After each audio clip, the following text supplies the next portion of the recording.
Premium டிசைனில் 15000 ரூபாய்க்குள்ள ஒரு நல்ல 5G மொபைல்ஸ் அப்படின்னு பார்க்குறப்ப ரொம்பவே ரேராக தான் இருக்குது. அந்த ப்ரீமியம் டிசைன் அப்படின்னு வந்துட்டாலே 30000 ரூபாய்க்கு மேலே போயிடுறாங்க. Redmi 12 லான்ச் பண்ணியிருக்காங்க. நல்ல ஒரு ப்ரீமியம் டிசைனில் இருக்குது. இதில் 4G வேரியன்ட் இருக்குது, 5G வேரியன்ட்டும் இருக்குது. நம்மகிட்ட இருக்கிறது 5G வேரியன்ட். இதோட ஸ்பெக்ஸ் அண்ட் ஃபீச்சர்ஸ்லாம் எந்த அளவுக்கு இருக்குது அப்படிங்கிறத பார்க்கலாம். அப்படியே உள்ள போகிறதுக்கு முன்னாடி சப்ஸ்கிரைப் பண்ணிட்டு வந்துடுறீங்களா? போயிட்டே இருப்போம்.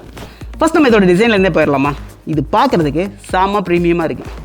ரியரில் கிளாஸ் கொடுத்துருக்காங்க. ஃப்ளாக்ஷிப் கில்லர்னு சொல்லிட்டு நிறையா மொபைல் லான்ச் பண்ணுறாங்க. அதுலேயே பிளாஸ்டிக் கொடுக்குற இந்த சமயத்தில் ரியரில் கிளாஸ் கொடுத்துருக்கிறது செம்ம பெரிய விஷயம் தான். ஃப்ரண்ட்டில் உங்களுக்கு கார்னிங் கோரில்லா 3 சப்போர்ட்டும் கொடுத்துருக்காங்க டிஸ்பிளேக்கு. மொபைலோட பில் குவாலிட்டின்னு பார்க்குறப்ப என்னடா தலைவணியில் தான் போட்டிருக்கீங்கன்னு கேட்பீங்க.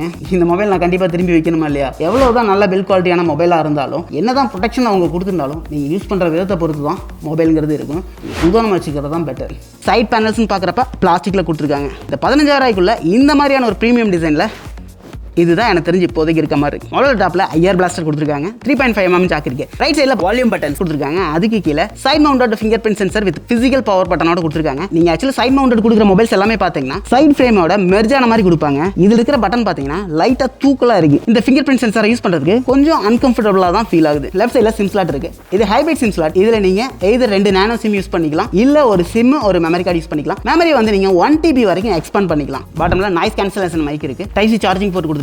பாட்டம்ல ஒரு சிங்கிள் ஸ்பீக்கர் தான் கொடுத்துருக்காங்க. இதில் ஆடியோஸ் பார்க்குறப்ப ஒரு ஆவரேஜாக தான் இருந்துச்சு. இதில் பெரிய ப்ளஸ் என்னன்னு பார்த்தீங்கன்னா ஒரு 3.5mm ஜாக் கொடுத்துருக்காங்க. நீங்கள் ஒரு நல்ல வயர்டு ஹெட்செட் வாங்கி யூஸ் பண்ணிக்கலாம். இப்போ நம்ம இருக்கிற வேரியன்ட் பார்த்தீங்கன்னா மிட் நைட் பிளாக், இது இல்லாமல் போலார் சில்வர், ஸ்கை ப்ளூன்னு 2 வேரியன்ட் இருக்கு. ரேம் அண்ட் ரோமை பொறுத்த வரைக்கும் 4/128, 6/128, 8/256 3 வேரியன்ட் கொடுக்குறாங்க. இதில் ரேம் வந்துட்டு LPDDR4X சப்போர்ட்டோடையும், ஸ்டோரேஜ் வந்துட்டு UFS 2.2 சப்போர்ட்டோடையும் வருது. இந்த வேரியன்ட்ல விர்ச்சுவல் ரேம் பார்த்தீங்கன்னா 4GB தான் கொடுத்துருக்காங்க. உங்களுக்கு மெமரி வேரியன்ட்டுக்கு ஏற்ற மாதிரி 8GB வரைக்கும் விர்ச்சுவல் ரேம் கொடுக்குறாங்க. மொபைலோட திக்னஸை பொறுத்த வரைக்கும் 8.17mm இருக்குது. நல்ல ஸ்லிம்மான மொபைல் தான். வெயிட்னு பார்த்தீங்கன்னா 198.5 grams கொடுத்துருக்காங்க. கையில் அவ்வளோ ஹெவியாகவும் ஃபீல் ஆகலை. பட் ஆனால் மொபைல் ஸ்லிப்பரியாக இருக்குது. இது கூட கேஸ் யூஸ் பண்ணிக்கிறது பெட்டர். பாக்ஸ் கூட பார்த்தீங்கன்னா ஒரு கேஸும் கொடுத்துட்றாங்க. அப்படியே மொபைல் கூட 22.5 வாட்ஸ்க்கான சார்ஜிங் அடாப்டர் கொடுத்துட்றாங்க. Type A to Type C cable இருக்குது. User manuals, warranty card, SIM ejector tool அப்படின்ட்டு பாக்ஸ்குள்ளே எல்லாமே கொடுத்துட்றாங்க. மொபைல் ஐபி ரேட்டிங் பார்க்குறப்ப IP53 கொடுத்துருக்காங்க. இது ஸ்பிளாஷையும் டஸ்ட்டையும் ஓரளவுக்கு தாங்கும். ப்ராசஸர்னு பார்க்குறப்ப இதுக்கு ஸ்னாப்டிராகனோட 4 Gen 2 கொடுத்துருக்காங்க. இது ஆக்சுவலாக இந்தியாவில் தான் ஃபர்ஸ்ட் டைம். இதோட ஆண்ட்ராய்டு ஸ்கோர் செக் பண்ணுறப்ப பார்த்தீங்கன்னா 4,25,000க்கு மேலே வந்துச்சு. இந்த பட்ஜெட் ரேஞ்சுக்கு இது ஒரு நல்ல ஸ்கோர். இந்த ப்ராசஸர் வந்து 4nm ஆர்கிடெக்சர்ல பில்ட் பண்ணுது. நல்ல பவர் எஃபிஷியன்சி இருக்கிற ப்ராசஸர் இது. இதில் நாங்கள் COD மேக்ஸ் செட்டிங்ல வச்சு விளையாண்டப்ப லைட்டாக லேகும் ஃப்ரேம் ட்ராப்பும் இருந்துச்சு. பட் ஒரு மீடியம் செட்டிங்ஸில் வச்சு விளையாடுறப்ப ஸ்மூத்தாக இருந்துச்சு. எந்த ப்ராப்ளம் இல்லை. அப்புறம் ப்ளஸ் வந்து ஒரு நார்மல் கேமிங்ஸ் நீங்கள் விளையாடுறீங்க அப்படிங்கிறப்ப டே டு டே யூஸ்க்கும் நார்மல் கேமிங்க்கும் இது ஒரு நல்ல ப்ராசஸர் தான். Android 13 மேலே MIUI 14 கொடுத்துருக்காங்க. இந்த UI பார்த்தீங்கன்னா கிராஃபிக்ஸ்னு பார்க்குறப்போ ஒரு ஆவரேஜான இதெல்லாம் கொடுத்துருக்காங்க. ஒரு MIUIயோட லைட்டர் வெர்ஷன் மாதிரி தான் கொடுத்துருக்காங்க. பெருசாக கிராஃபிக்ஸ் அந்த மாதிரி இல்லை. இதில் பெரிய ப்ளஸ்ன்னு பார்க்குறப்ப இதில் MIUI டைலர் கொடுத்துருக்காங்க. இதுலேயும் ப்ளோட்வேர்ஸ் கேம்ஸ் அப்படின்னு நிறையா இருக்குது. இதில் பாதிக்கு மேலே நீங்கள் அன்இன்ஸ்டால் பண்ணிக்கலாம், அதையே பண்ண முடியாது. அப்புறம் MIUIக்கே ஒருத்தான அதோட ஃபான்ஸு, கஸ்டமைசேஷன் அந்த மாதிரி நிறையா கொடுத்துருக்காங்க. அதில் நீங்கள் எதுன்னு வேணுமோ எல்லாமே ட்ரை பண்ணி பார்த்துக்கலாம். இந்த UI வந்து யூஸ் பண்ணுறதுக்கு அந்தளவுக்கு ஃப்ளூடிக்காகவும் ப்ளசண்ட்டாகவும் இல்லை. கனெக்டிவிட்டின்னு பார்க்குறப்ப இதில் 12 5G பேண்ட்ஸ் கொடுத்துருக்காங்க. ஸ்டாண்ட் அலோனா 7 5G பேண்ட்ஸ் இருக்குது. நான் ஸ்டாண்ட் அலோன் 5G பேண்ட்ஸ் 5 கொடுத்துருக்காங்க. ப்ளூடூத் வெர்ஷன் 5.0 இருக்குது. NFC சப்போர்ட் இருக்குது. மொபைலுக்கு 5000 mAh லித்தியம் பாலிமர் பேட்டரி கொடுத்துருக்காங்க. இது 18 வாட்ஸ்க்கான ஃபாஸ்ட் சார்ஜிங் சப்போர்ட்டோட வருது. இது சார்ஜ் பண்ணுறதுக்கு 22.5 வாட்ஸ்க்கான அடாப்டர் வந்து பாக்ஸில் கொடுக்குறாங்க. பட் மொபைல் சப்போர்ட் பண்ணுறது என்னமோ பார்த்தீங்கன்னா 18 வாட்ஸ் தான். இது ஃபுல்லாக சார்ஜ் ஆகிறதுக்கு 2 hours ஆகுது. இல்லை 6.79 இன்ச்க்கான Full HD Plus IPS LCD panel கொடுத்துருக்காங்க. இது வந்து நல்லா லார்ஜ் டிஸ்பிளேங்க.